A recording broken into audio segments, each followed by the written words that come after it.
ایک جنگل میں ایک مغرور شیر کی بادشاہت تھی۔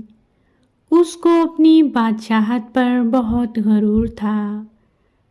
وہ جنگل میں موجود دیگر جانوروں پر ظلم و زیادتی کرتا اور جب کبھی بھی جانوروں کو شیر کی مدد کی ضرورت پڑی تو شیر انکار کر دیتا۔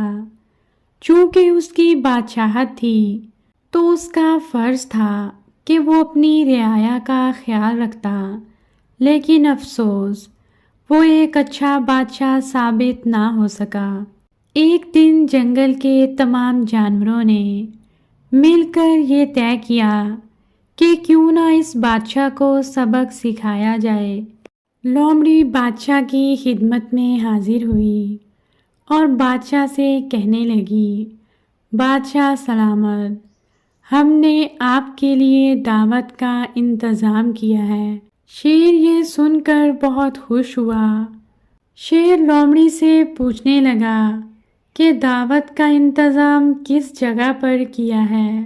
لومڑی بولی، بادشاہ سلامت، ہم نے آپ کے لیے اپنے تالاب کے کنارے دعوت کا انتظام کیا ہے، جہاں آپ کے لیے خصوصی کھانے کا اہتمام کیا گیا ہے۔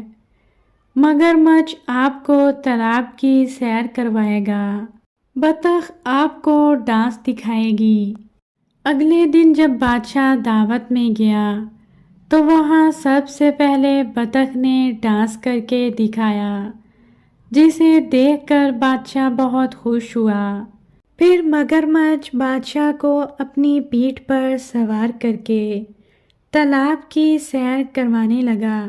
تھوڑی ہی دور جا کر مگرمچھ نے شیر کو پانی میں گرا دیا۔ شیر آہستہ آہستہ پانی میں ڈوبنے لگا۔ بالآخر وہ ڈوب کر مر گیا اور اس کا غرور خاک میں مل گیا۔ شیر کی موت پر سب جانور بہت خوش تھے کہ اب وہ سب سکون سے زندگی گزار سکیں گے۔ پیارے بچوں، ہمیں کبھی بھی غرور نہیں کرنا چاہیے، کیونکہ غرور کا انجام بہت برا ہوتا ہے، بلکہ ہمیں ہمیشہ ڈھیر ساری نعمتوں کے لیے شکر گزار ہونا چاہیے۔